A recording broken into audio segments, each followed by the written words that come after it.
Welcome to psychology class. Today we're starting with motivation, emotion, health, and stress. Let's start with motivation. The drive theory is when tension occurs when a certain need is not met and the person is motivated to relieve that stress or drive reduction. The instinctual need to maintain homeostasis impacts this. The instinct theory happens with fixed action patterns and sign stimuli, which both play a key part in eliciting unlearned natural behavior.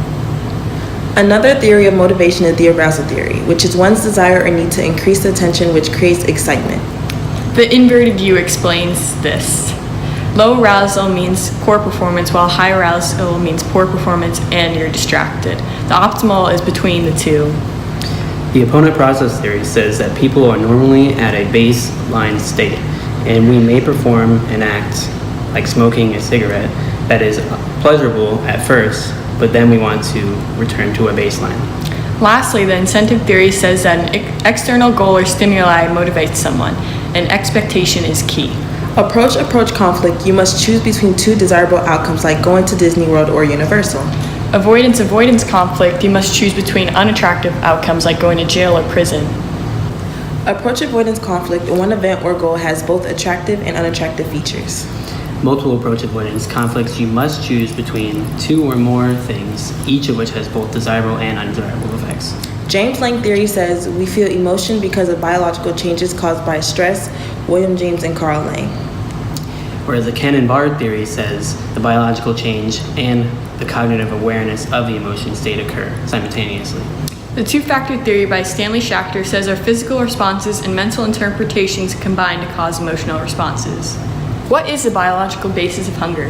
Well, hunger is controlled through your hypothalamus. The lateral hypothalamus, which is a part of the hypothalamus that causes us to be hungry, while the ventromedial hypothalamus causes us to be full and not be hungry. And you can remember that because the L comes before the V in the alphabet. So L when you're hungry, V to stop eating. I know the set point theory. The hypothalamus in the brain wants to maintain a certain body weight, and if we drop below that weight, it lowers our metabolic rate, which is how quickly our body uses energy. That's good. When the set point is reached, hypothalamus tells us to stop eating and raises metabolism to burn excess food. The eating disorders are bulimia, which is binging and purging, anorexia nervosa, which is a refusal to eat due to obsessions with weight, and obesity, which is being severely overweight.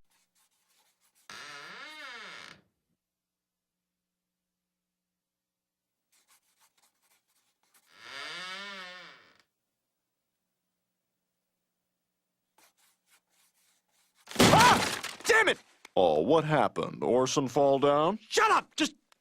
I don't want to hit it. Well, serves you right. You spent all that time trying to make Chris jealous, and now you have an eating disorder. Just help me up. Well, you know I would, but my doctor advised me against heavy lifting. Oh, hardy ha ha.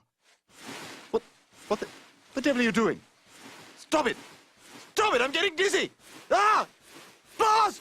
Lastly, the Garcia effect is taste aversion to a food results after feeling nausea after eating it. On the other hand, life events that cause stress elicit stress reactions, which is how we react to these changes in the environment. We measure stress through the SRRS, which stands for Social Readjustment Rating Scale. We measure stress using LCUs, which is life-changing units. Any major life change increases the score. Even something like marriage, which is usually a good thing, could be really stressful. That's right. Anything that involves change can be stressful, but some people perceive it differently. Like, for example, teenagers, when they get a car, that's very stressful, but for an adult on the stress scale, it would not cause any stress, it's like a normal event. General adaptation syndrome describes the general response animals and humans have to a stressful event. The sexual response cycle is documented by William Masters and Virginia Johnson. The stages are initial excitement, plateau phase, orgasms, and resolution phase. Psychological factors such as sexual desire can be present even when the capability to have sex is lost. Additionally, achievement motivation examines our desire to master complex tasks and knowledge and reach goals. Maslow's hierarchy of needs consists of physiological needs, which is to satisfy drives for hunger, thirst, and sex. Also, one of his needs is safety needs, which is to feel safe, secure, and out of damage. This can include having a shelter, somewhere to stay, and a steady income. And then this also includes belonging and love needs, which is your need to belong, whether to be a social group or love. Another one is esteem needs, which is to achieve and to gain approval of recognition. Lastly, the most important need is self-actualization, which is to achieve your unique potential. Maslow believed that everyone was searching for this and that self-actualization is the most important thing. But you always knew that this is where you wanted to be. This is what I you knew I wanted. wanted to be in show business, and I just happened to luck out and things happen. I think you know what you're supposed to do. Deep down inside, I think everybody does. And a lot of people just don't go after it. You know, and like most people start out, they say, I want to be a this, but I'm going to get that to make sure I have something to fall back on. Yeah. And what you're doing is you're setting yourself up for failure because you're going, there's a possibility that I'm going to fall back. And when you put that out there, then you fall back. But if you just say, hey, this is what I want to do, and you go do it, you usually get your stuff the way you want it, man. That's what Well, social motivation is an interaction with others. What do you guys know about social motivation? Oh, well, I know there's Eros and Thanatos, and Eros is the drive for bodily pleasure, and Thanatos is like self-destruction or like death drive. Yeah. There's also Maslow's hierarchy of needs, which is the need for someone to reach one's full potential. Yeah, both Freud and Maslow studied social motivation a lot. Another thing is the need for achievement, which is to accomplish something difficult, and social and cultural factors affect this. There's two different types of motivators, intrinsic and extrinsic. What do you guys know about that? Well, intrinsic motivation is motivation by an underlying need for competence and self-determination. Whereas extrinsic is motivation from outside needs, so someone, maybe money or...